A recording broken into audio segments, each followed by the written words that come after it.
En estos tiempos de dificultad, necesitamos ser iluminados por la palabra de Dios. Al discernir la Escritura, no solamente adquiriremos conocimiento de la voluntad de Dios, sino también la sabiduría para enfrentar los desafíos cotidianos. Dios prometió al Espíritu Santo para darnos poder y resistencia para vencer. Él nos ayuda a alcanzar una vida de plenitud y propósito. Únete al Pastor Luis Herrera en esta propuesta de aprender de la Escritura para juntos avanzar y posicionarnos en Tras la Línea.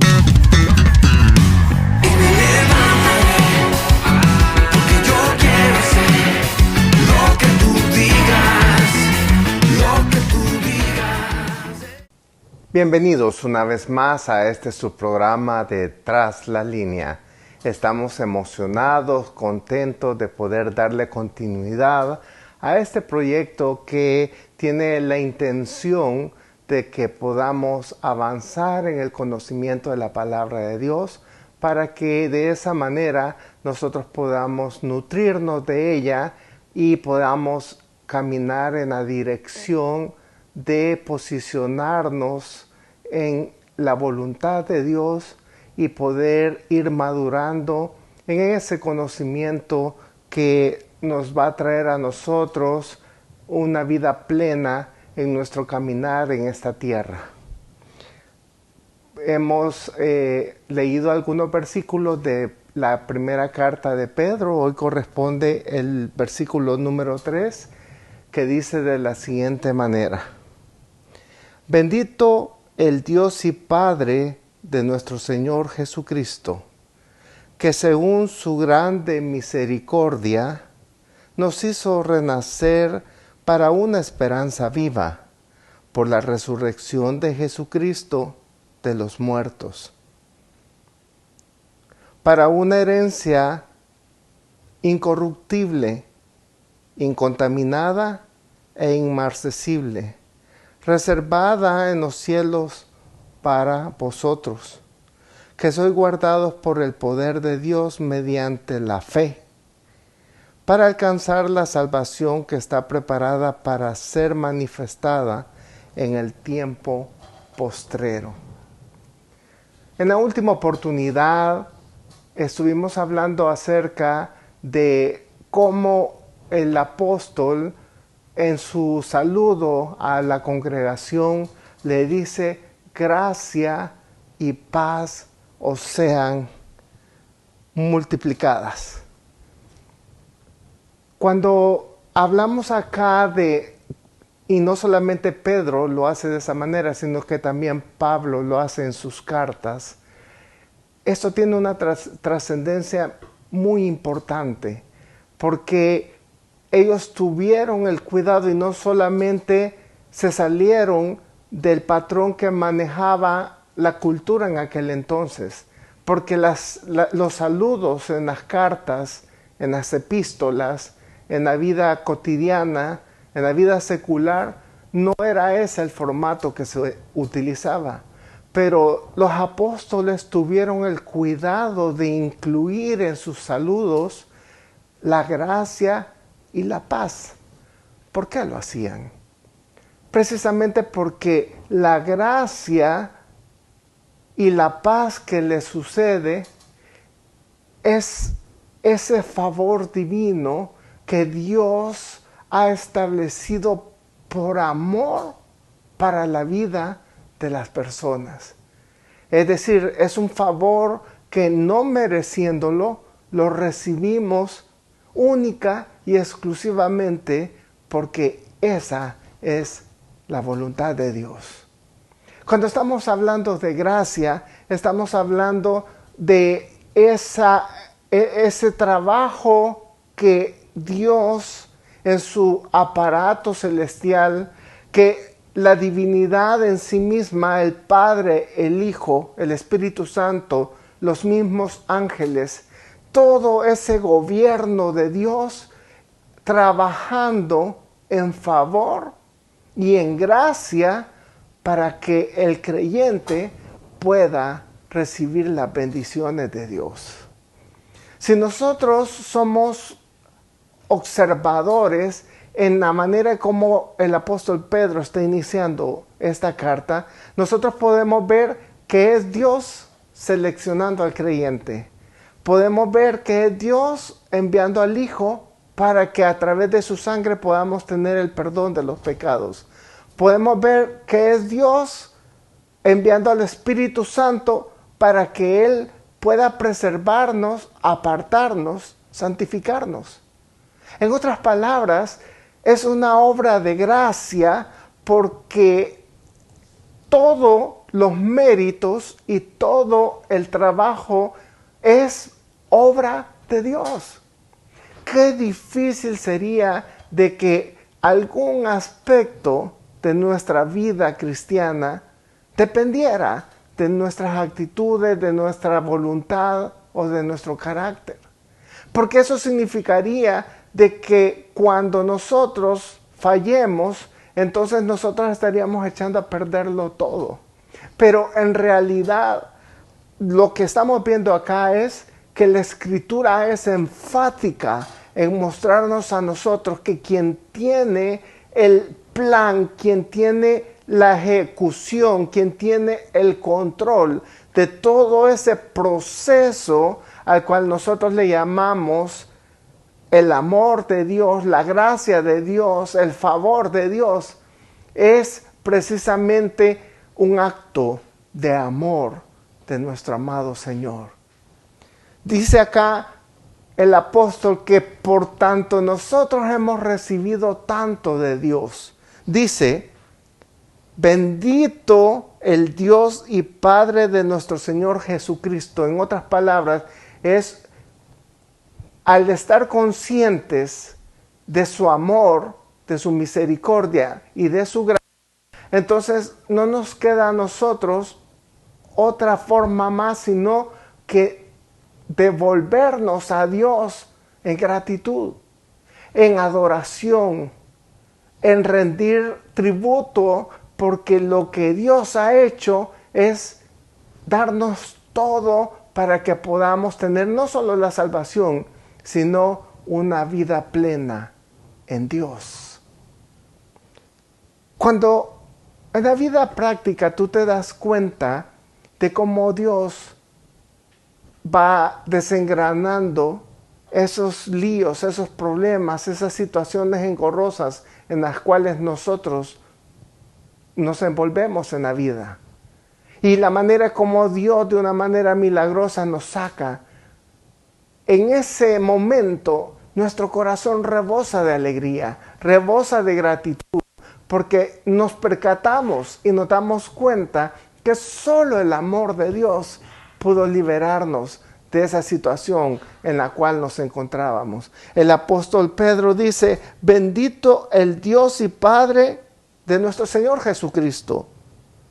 Un acto de adoración que según su grande misericordia nos hizo renacer para una esperanza viva. Y es que el mismo apóstol lo hace ver acá.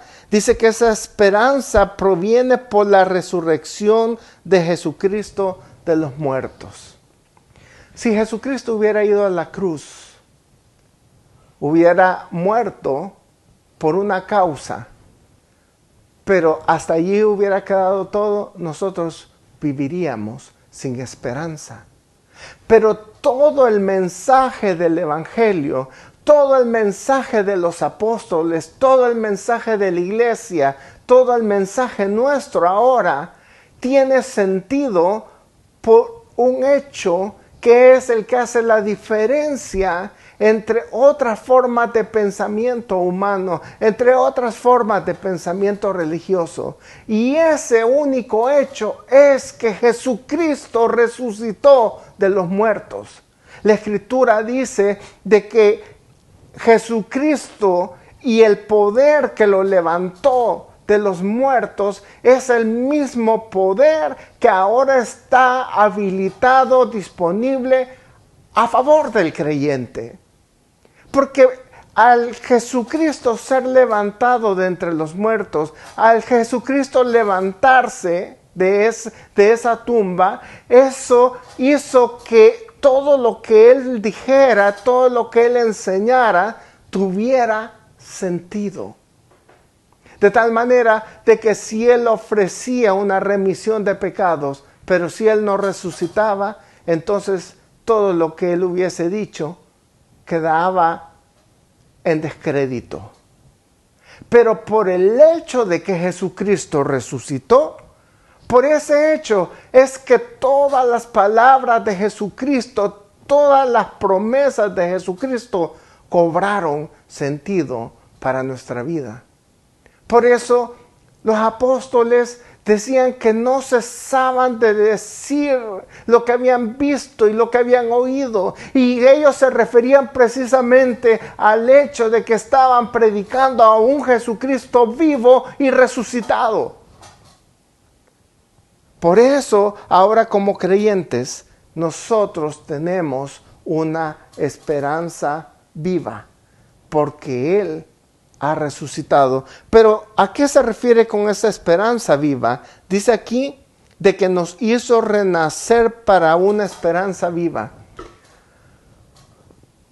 Cuando el hombre cayó en pecado, cuando el ser humano falló, fue contaminado por el pecado, la Escritura dice de que la condenación de ese pecado fue la muerte. Y porque el hombre pecó, entonces la muerte vino al ser humano. Y cuando, tanto espiritualmente hablando como físicamente, la muerte llega a la vida de la persona, allí ya no hay esperanza. Pero cuando Dios diseñó su plan, Dios se dijo a sí mismo, el consejo eterno de Dios, el Padre, el Hijo y el Espíritu Santo, hicieron un plan de redención de los seres humanos. Cada quien haciendo una obra redentora, el Padre eligiendo, el Hijo ofreciendo su vida, el Espíritu Santo apartando y santificando. Y todo ese consejo divino de Dios, al establecer ese plan de salvación, lo que hizo fue que todos aquellos que entraran en este plan maravilloso de redención fueran renacidos. ¿Qué significa eso? Lo que significa es que cuando el pecado trajo la muerte a nuestra vida, entonces ya no había ninguna solución para nosotros. Ya el veredicto estaba dado para nosotros. La condenación estaba otorgada a nuestra vida. Pero entonces Jesús dijo, ok, si el pecado está en la vida de la persona, si ya el acto está sobre ellos de condenación, entonces la salida es una sola. Y es de que alguien tiene que pagar la deuda de esta persona. Y esa deuda la voy a pagar yo con mi vida. De tal manera que todo el peso de la ley, todo el peso de la justicia de Dios cayó sobre la vida de Jesucristo para pagar y expiar nuestro pecado. Pero hasta ahí no llega el plan de redención de Dios.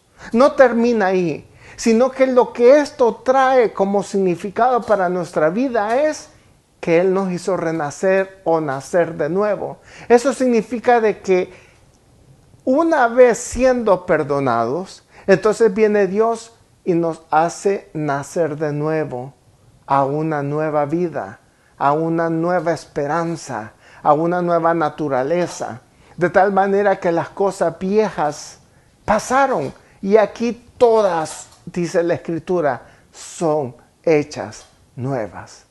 No es una reparación de la vida lo que Dios ha hecho, ni una transformación, es una vida nueva. La pregunta es, ¿y qué tenemos que hacer nosotros para alcanzar esa vida nueva? Y aquí es donde viene el acto de adoración para nuestro Señor. Porque tú y yo no tenemos que hacer nada, sino creer y obedecer al llamado que Dios nos hace. Porque todo lo hizo Dios. Dios el Padre, el Hijo y el Espíritu Santo sabían que como estando en nuestro estado muerto en nuestros delitos y en nuestros pecados, no teníamos ningún acto de acción, no teníamos manera de actuar, de pensar, de reflexionar, porque un muerto no tiene esos atributos. Entonces vino Dios y Él se atribuyó todo el proceso de tal manera de que estando en ese estado de muerte, Él viene y nos da una vez más, como lo hizo Dios en la creación con Adán, le dio un hálito de vida. Entonces viene Dios y nos ve así inertes como cuando Adán estaba, que solamente era un cúmulo de masa de tierra. Así Dios nos ve a nosotros muertos en nuestros delitos y pecados, nos dio aliento de vida y nos hizo renacer. Ahora, por la resurrección de Jesucristo, ahora tenemos nosotros esa esperanza. Pero sigue diciendo así la palabra de Dios: para una herencia incorruptible, incontaminada e inmarcesible, reservada en los cielos para nosotros. Mira qué maravilloso esto. Por el hecho de que renacimos, ahora tenemos una esperanza. Pero no solamente es una esperanza vaga, sino que es una esperanza enfocada.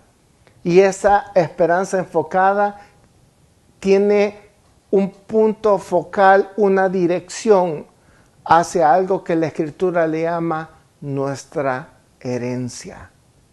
Y es que Dios no solamente nos salvó de la condenación, sino que nos hizo renacer para que, siendo nuevas criaturas, alcanzáramos el maravilloso propósito de Dios, el cual es un propósito bueno, agradable, porque Dios tiene una maravillosa gracia que nos lleva a un estado de paz.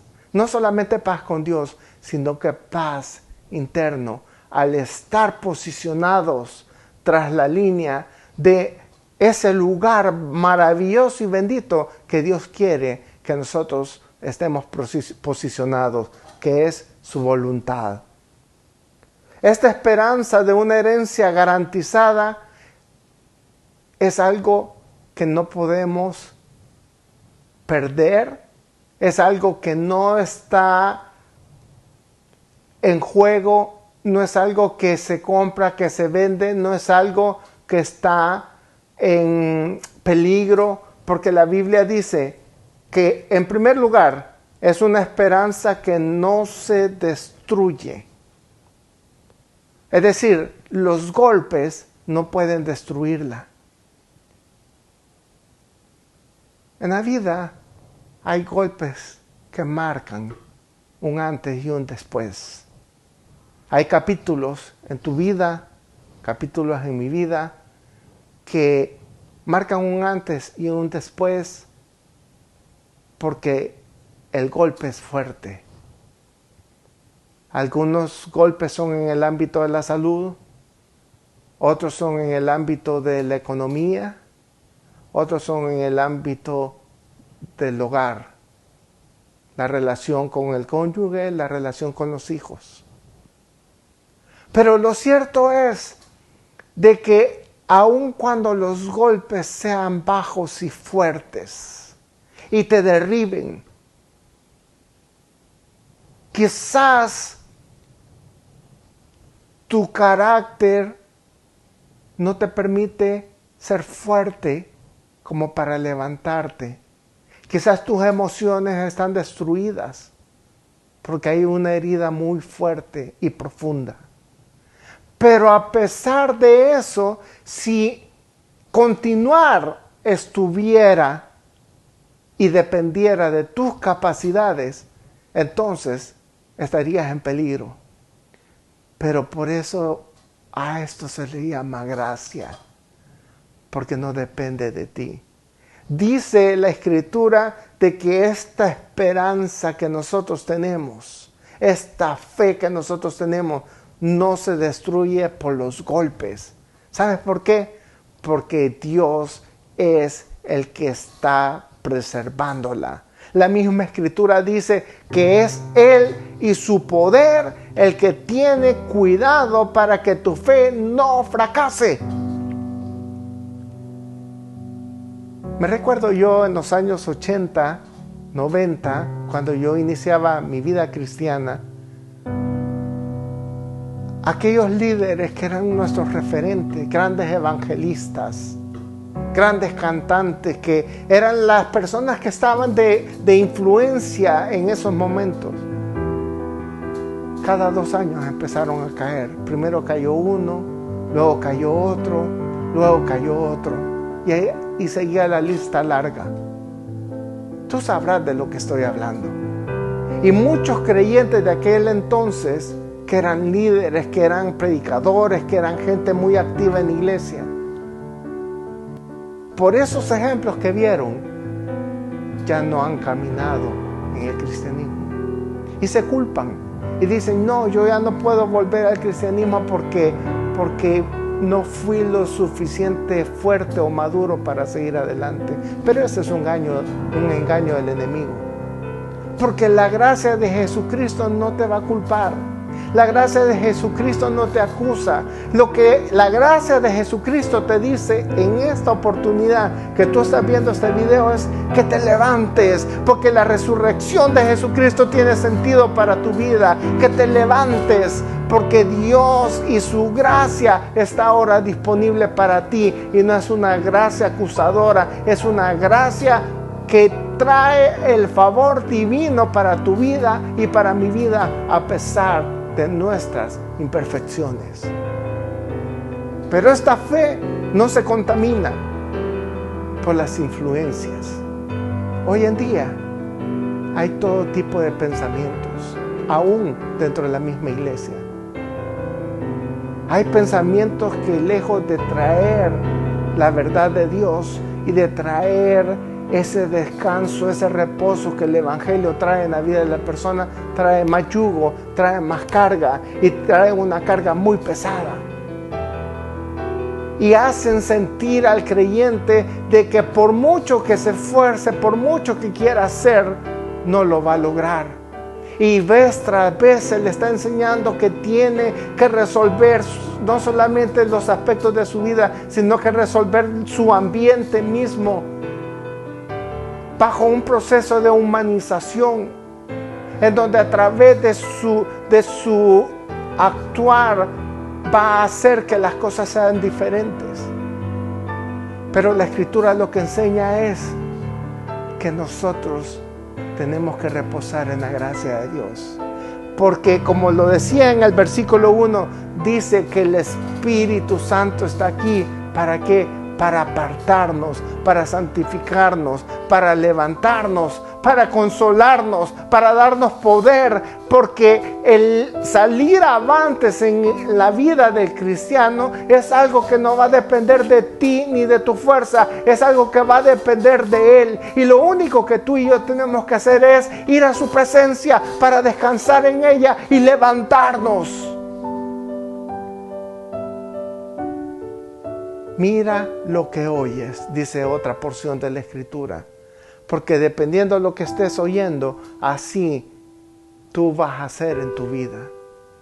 Por eso es importante, dice aquí, de que esta es una fe que no se contamina por las influencias. ¿Y sabe quién va a tener cuidado de que tu fe no fracase por otras influencias engañosas?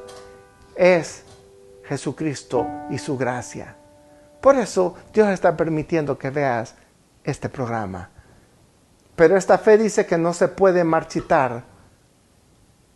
No importa cuánto tiempo pase, esta no es una carrera de 100 metros. Esta es una carrera de resistencia.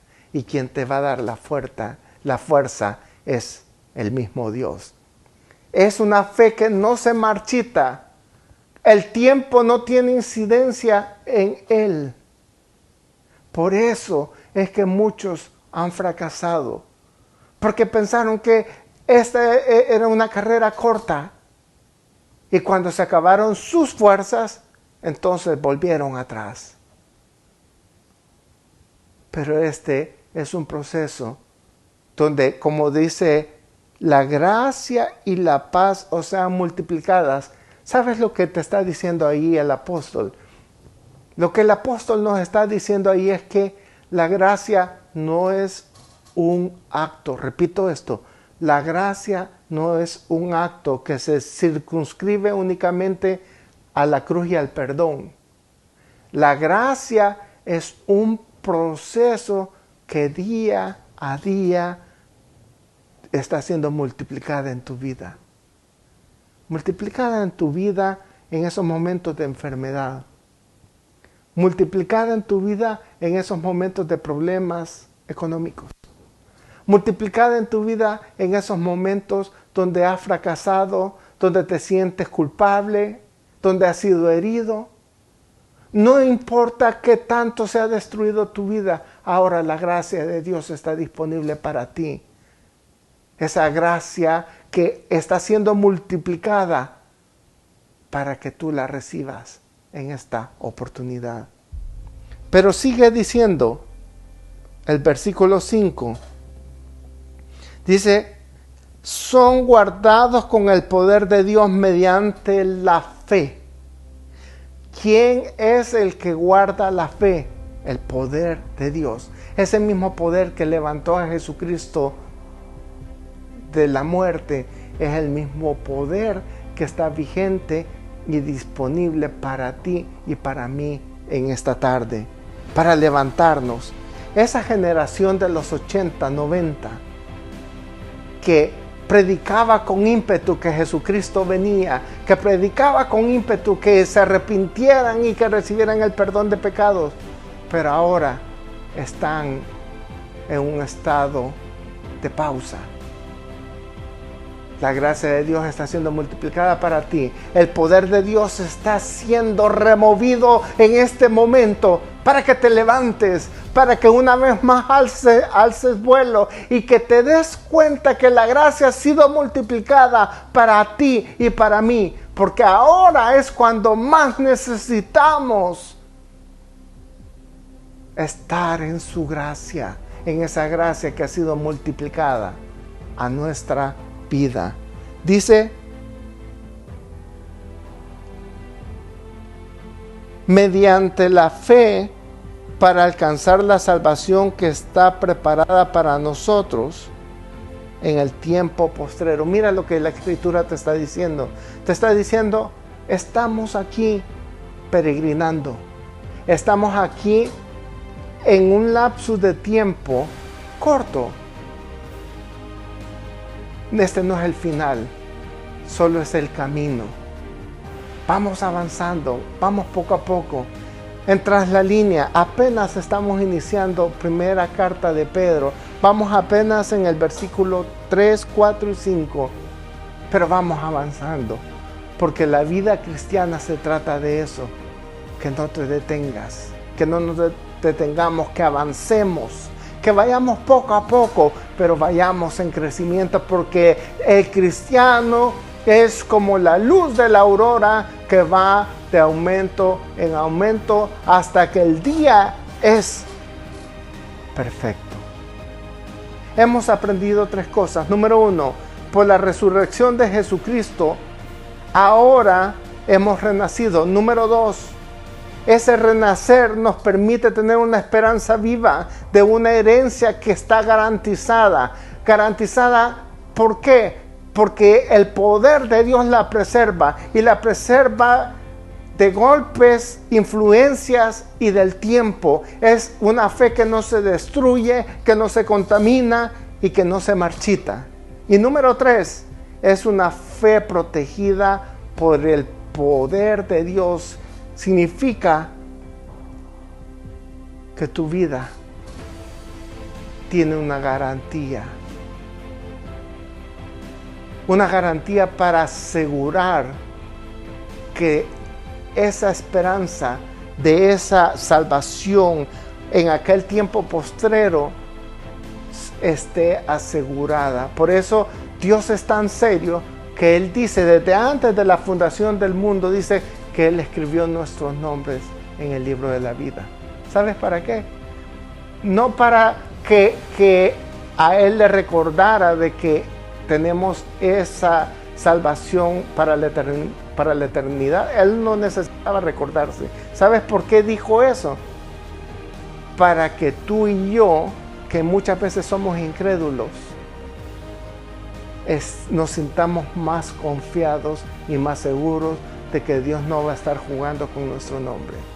Dios lo puso desde antes de la fundación del mundo en el libro de la vida, en nuestro trayecto, aunque caigamos, aunque seamos golpeados, aunque fracasemos en algunos aspectos de nuestra vida, no va a depender de eso, sino que tenemos garantizada nuestra esperanza hasta el final de los tiempos, porque antes de la fundación del mundo ahí está nuestro nombre. En el final de los tiempos seguirá estando nuestro nombre, y esa es la garantía que la gracia de Dios nos ofrece a todos. Siéntete seguro en Dios, y si tú estás atravesando enfermedad, el Señor te sana. Señor, que tu gracia sea multiplicada para aquel que tiene enfermedad grave. Sánalo en el nombre de Jesús. Aquel que está viviendo un problema terrible en su familia, interviene tú, Señor. Aquel que está viviendo un problema económico tremendo, provéele tú, Señor. Ahora mismo, Señor, tú extiendes tu gracia multiplicadora en cada aspecto de la vida de los creyentes para levantar una nueva generación que tenga la vida plena en Dios. Te espero en el próximo programa. Dios bendiga tu vida.